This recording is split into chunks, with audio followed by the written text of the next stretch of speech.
ഇപ്പോൾ Indian ആർമിയിലെ group C തസ്തികകളിലേക്ക് application ക്ഷണിച്ചിട്ടുണ്ട്. ഇത് director general of electrical and mechanical engineers എന്ന് പറയുന്ന ആർമിയിലെ വിഭാഗം, അതായത് DGEME എന്ന് പറയും. ഇങ്ങോട്ടാണ് ഗ്രൂപ്പ് സിയിലേക്ക് ക്ഷണിച്ചിരിക്കുന്നത്. അതിൽ LD ക്ലർക്കുണ്ട്, ഫയർമാൻ ഉണ്ട്, വെഹിക്കിൾ മെക്കാനിക് ഉണ്ട്, fitter, welder, tradesman mate, washerman, cook, electrician, store keeper, telecom mechanic, welder മുതലായ ഡിഫറൻ്റ് ആയിട്ടുള്ള ഗ്രൂപ്പ് സി പോസ്റ്റുകൾ ഇതിന് ആപ്ലിക്കേഷൻ അയക്കുന്ന കുട്ടികൾ ഡിഫറെൻറ്റ് ക്വാളിഫിക്കേഷൻസ് ആയിരിക്കും. ഓരോരോ തസ്തിക അനുസരിച്ച് ക്വാളിഫിക്കേഷൻ മാറിക്കൊണ്ടിരിക്കും. അതായത് SSLC-കാർക്കുള്ള പോസ്റ്റുണ്ട്, അതുപോലെ +2-കാർക്കുള്ള പോസ്റ്റുണ്ട്, ITI-കാർക്കുള്ള പോസ്റ്റുകളുമുണ്ട്. ആപ്ലിക്കേഷൻ അയക്കേണ്ട അവസാന തീയതി ഒക്ടോബർ 24. ഇതിൻ്റെ ഏജ് ബാർ വരുന്നത് 18-25 ആണ്.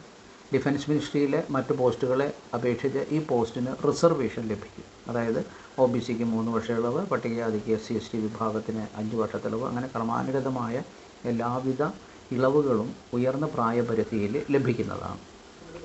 അപ്പോൾ ഇത് ഗ്രൂപ്പ് സി പോസ്റ്റുകളായതുകൊണ്ടാണ് അങ്ങനെ ലഭിക്കുന്നത്. നിങ്ങൾ ചെയ്യേണ്ടത് www.indianarmy.nic.in എന്ന് പറയുന്ന വെബ്സൈറ്റിൽ കയറുക, അതിലേക്ക് ആപ്ലിക്കേഷൻ സബ്മിറ്റ് ചെയ്യുക. ഏത് പോസ്റ്റിലേക്കാണോ നിങ്ങൾ സബ്മിറ്റ് ചെയ്യുന്നത് അത് ഫസ്റ്റ് ചെക്ക് ചെയ്യണം. നിങ്ങളുടെ ക്വാളിഫിക്കേഷൻ അനുസരിച്ച് അതാത് പോസ്റ്റുകളിലേക്ക് ആപ്ലിക്കേഷൻ കൊടുക്കുക. ഇതിൻ്റെ അവസാന തീയതി വരുന്നത് ഒക്ടോബർ 24.